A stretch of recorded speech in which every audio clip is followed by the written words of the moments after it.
बातमीपत्राच्या सुरुवातीलाच एक अत्यंत महत्त्वाची बातमी समोर येते। सरपंच हत्या प्रकरणासंदर्भातली बातमी आहे। सर्व आरोपींवर आता मोक्का करण्यात आलेला आहे। सरपंच हत्या प्रकरणातली सगळ्यात महत्त्वाची बातमी आता समोर येते। मस्साजोग येथील संतोष देशमुख सरपंच यांच्या हत्ये प्रकरणाचे पडसाद सगळीकडे उमटलेले असतानाच विविध ठिकाणी जन आक्रोश मोर्चा देखील सुरू आहे आणि या हत्या प्रकरणासंदर्भातली आता महत्त्वाची बातमी समोर येते। सर्व आरोपींवर आता मोक्का करण्यात आलेला आहे। या संदर्भातली ही महत्त्वाची बातमी आहे। सरपंच हत्येविरोधात सगळीकडे विविध ठिकाणी याचे पडसाद उमटताना दिसतायत। जन आक्रोश मोर्चा देखील सुरू आहे आणि या सगळ्यामध्ये ही महत्त्वाची बातमी आता समोर येते। सरपंच हत्या प्रकरणातली ही सर्वात मोठी बातमी आहे।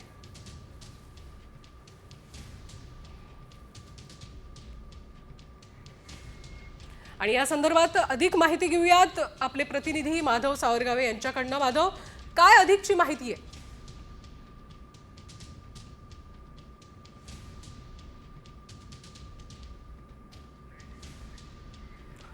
माधव यांच्याशी आपला संपर्क होऊ शकत नाही आहे, पण आताची सगळ्यात महत्त्वाची बातमी जी आहे ती समोर येते। बीड हत्या प्रकरणातल्या सर्व 6 आरोपींवर मोक्का करण्यात आलेला आहे। सुदर्शन घुले, सुधीर सांगळेंवर देखील या 7 आरोपींवर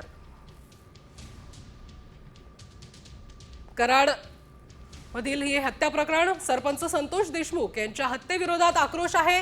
मात्र या ठिकाणी आताची सगळ्यात मोठी बातमी साम टीव्हीवर बघताय। सुदर्शन घुले आणि सुधीर सांगळेंवर देखील आता या सर्व आरोपींवर मोक्का करण्यात आलेला आहे। सरपंच हत्या प्रकरण आणि या सर्व आरोपींवर आता बीड हत्या प्रकरणातल्या या सर्व 6 आरोपींवर आता मोक्का करण्यात आलेला आहे। आणि आपले प्रतिनिधी जयश्री मोरे यांच्याकडनं आपण अधिक माहिती घेऊयात। जयश्री, आताची सरपंच हत्या प्रकरणातली ही सर्वात मोठी बातमी, 7 आरोपींवर मोक्का, काय अधिकची माहिती मिळते? हत्या प्रकरणातील जे सर्व 7 आरोपी आहेत त्या 7 आरोपींवरती आता मोक्का जो आहे तो आता लावण्यात येणार आहे। बीड हत्या प्रकरणात आताची सर्वात मोठी बातमी जी आहे ती आता आपण सांगत आहोत। सरपंच संतोष देशमुख जे आहेत या संदर्भात सुदर्शन घुले, सुधीर सांगळे, विष्णू चाटे यांच्यावरती मोक्का जो आहे तो आता मोक्क्याची जी कारवाई आहे ती करण्यात आलेली आहे। धन्यवाद जयश्री, तुम्ही दिलेल्या सविस्तर माहितीसाठी। तर या सर्व आरोपींवर मोक्का दाखल करण्यात आलेला आहे। बीड हत्या प्रकरण आणि त्या प्रकरणातल्या 7 आरोपींवर सुदर्शन घुले असेल, सुधीर सांगळे असेल यांच्यावर मोक्का दाखल करण्यात आलाय। कराड मात्र या हत्या प्रकरणाचा आरोपी नसल्याचं आता समोर येत आहे।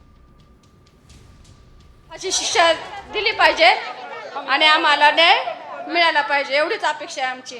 तुम्ही मोर्चामध्ये अनवाणी पाहिलं? मी माझ्या म्हणजे जोपर्यंत आम्हाला न्याय मिळत नाही तोपर्यंत मी चप्पल घालणार नाही, असंच मी फिरणार। माझ्या भावाला आज मी चालते तर एक खडा टोचला तर मला किती वेदना होतात, माझ्या भावाने किती वेदना सहन केल्या, मी त्याचं म्हणजे हे पण करू शकत नाही, माहितीये का? मला तरी पण एवढं माहिती नाही, आम्हाला मोबाईल बघू देत नाही, आम्हाला एवढं माहित नाही।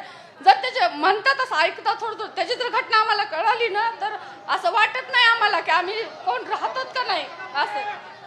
म्हणून सर्व समाज पाठीशी माझा एक भाऊ गेला म्हणजे त्याला मला लाखो